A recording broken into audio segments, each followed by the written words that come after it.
નમસ્કાર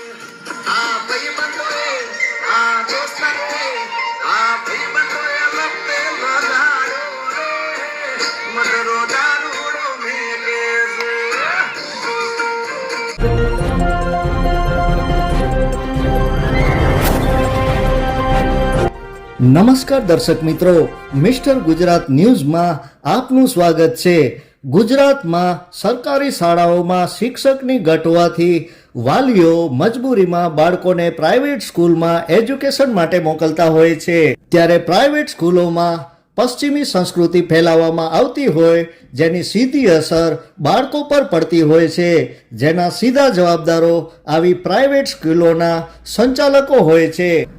આજરોજ અબડાસાના મુખ્ય મથક નલિયા ખાતે આવેલી સ્કૂલ સેન્ટ ઝેવિયર સ્કૂલમાં ક્રિસમસ સેલિબ્રેશન નિમિત્તે ઉત્સવ ઉજવવામાં આવ્યો હતો, જેમાં નાના બાળકોને શોભે ન શોભે તેવા સોંગ વગાડવામાં આવ્યા હતા। મારે નહોતો પીવો ને મેં તો પીધો રે, મદરો દારૂડિયો મહેકે છે, થોડો પીધો ને જાજો ચડ્યો રે, મદરો દારૂડિયો મહેકે છે જેવા સોંગ પર બાળકોને ડાન્સ કરાવવામાં આવ્યા હતા। તેમજ કુંવારિકાઓને છમક છલો જરા ધીરે ચલો જેવા સોંગ પર ડાન્સ કરાવાયા હતા। એક સ્થાનિક વ્યક્તિ દિવ્યરાજસિંહ જાડેજા દ્વારા વિરોધ કરવામાં આવ્યો હતો, તેમજ ફાધરને જાહેરમાં ઠપકો આપવામાં આવ્યો હતો। ગાંધીના ગુજરાતમાં દારૂબંધી હોવા છતાં જો દારૂના સોંગ પર ડાન્સ કરાવવામાં આવે તો બાળકો પર તેની સીધી અસર પડી શકે છે, તેમજ વિદ્યા વિનયથી શોભે છે જેવા સૂત્રોને કલંકિત કરતી આવી પ્રાઇવેટ સ્કૂલો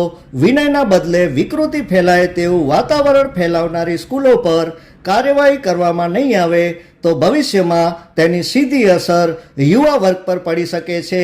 જ્યારે આ સ્કૂલમાં બાળકો લેવા આવતી સ્કૂલો પણ વેનમાં 6નું પાર્સિંગ હોતા 18થી 20 બાળકો ભરી સીએનજી તેમજ એલપીજી ફિટિંગ થયેલી વેનો બેફામ ચાલે છે, તેમજ બાળકોના જીવના જોખમ સાથે સીધા ચેડા કરવામાં આવે છે, છતાં તંત્રની લાપરવાહી તેમજ મૌન શું કોઈ અનિચ્છનીય ઘટના ઘટશે ત્યારબાદ જ તંત્ર જાગશે તેવા અનેક પ્રશ્નો લોકચર્ચાનો વિષય બન્યો છે। જોતા રહો મિસ્ટર ગુજરાત ન્યૂઝ, સત્યતાની સાથે સ્પષ્ટ વાત।